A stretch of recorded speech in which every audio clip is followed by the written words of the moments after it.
The late afternoon sun cast long shadows across Washington Park as families packed up picnic baskets and joggers made their final laps around the walking trail.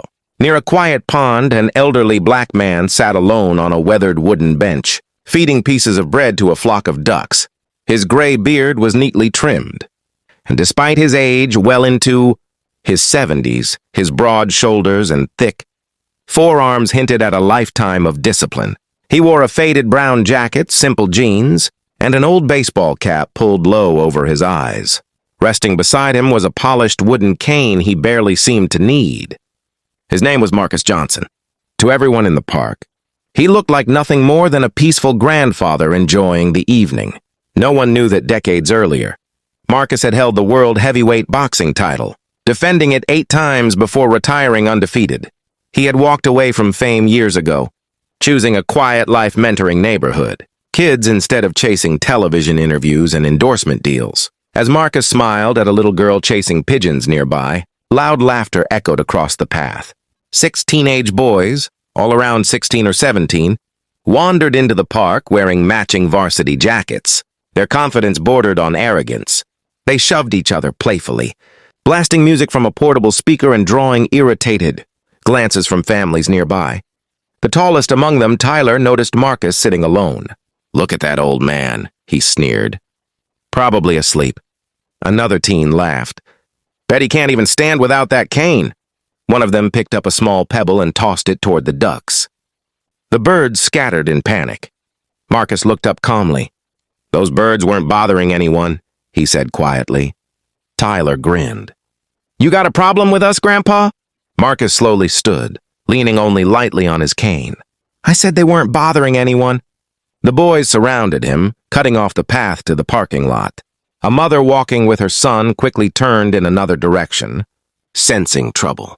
One teenager stepped closer until they were only inches apart. "What are you going to do about it?" Marcus looked into the young man's eyes without fear. "I'd rather not do anything." The answer made the boys laugh. "Oh, he's scared." "Thought so." Another reached over and flicked Marcus's baseball cap onto the ground. The laughter grew louder. Marcus bent down, picked up his cap, dusted it off, and placed it back on his head with remarkable calm. "I've lived long enough to know pride starts fights," he said. "Respect ends them." Tyler shoved Marcus's shoulder. "Then respect us." Marcus didn't move an inch. The teen frowned. It felt like pushing a brick wall. Tyler shoved harder. Again, Marcus barely shifted. "What the?" One of the other boys picked up Marcus's cane and tossed it several feet away. "You won't need this where you're going." Marcus sighed. I asked politely. Tyler cracked his knuckles. "And now?" Marcus slowly removed his jacket and folded it neatly over the bench. Beneath it, despite his age, his frame remained powerfully built. Thick muscles lined his arms and faded scars marked his knuckles. The teenagers exchanged uncertain glances. "Still think this is funny?" Marcus asked. Tyler laughed to hide his nervousness. 6 against 1, yeah. Marcus nodded once. "I was hoping you'd say that." Without warning, Tyler threw a wild punch toward Marcus's face.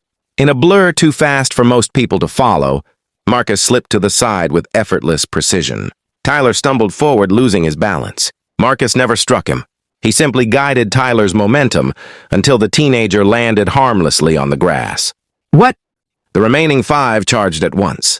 Park visitors gasped. Several reached for their phones. Marcus's movements were almost impossible to believe. Every step was economical, every motion perfectly timed. One teenager swung. Marcus ducked. Another rushed him. Marcus pivoted, letting the boy trip over his own friend's feet. A third tried grabbing Marcus from behind. The elderly man gently caught the teenager's wrist, turned his body, and used simple leverage to send him rolling across the grass without injury. Within seconds, 4 boys were sitting on the ground, stunned more by embarrassment than pain. The last 2 froze. Marcus hadn't thrown a single punch. His breathing remained steady. His expression stayed calm. Tyler slowly stood, rubbing his shoulder. Who are you?" Marcus picked up his cane and smiled. "Someone who learned a long time ago that strength isn't measured by how hard you hit." Before he could say another word, an older jogger who had witnessed everything stopped in his tracks. His eyes widened. No way.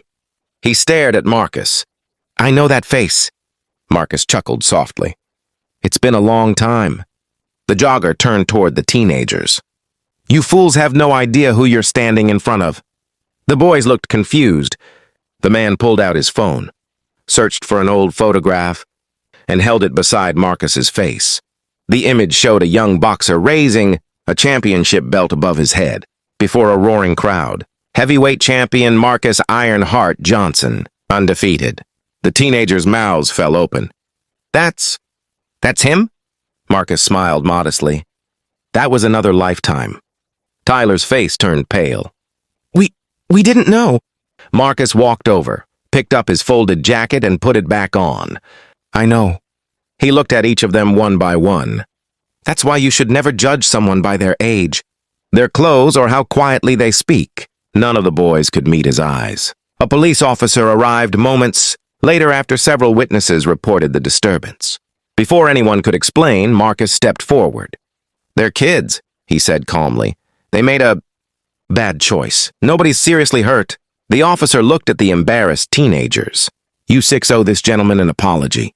One after another, they quietly said, I'm sorry. Marcus accepted each apology with a nod. Next time, he said, use your strength to protect someone instead of intimidating them. The boys walked away in silence, their laughter completely gone. As Marcus sat back on the bench, the ducks slowly returned to the pond as if nothing had happened. The little girl from earlier approached with her father. Were you really a champion? She asked shyly. Marcus smiled warmly. I was. What's the most important thing boxing taught you? Marcus looked across the peaceful water before answering. That the strongest person in the ring is usually the one who doesn't have to fight. The father smiled with respect. The evening sun dipped below the trees and the park grew quiet once more.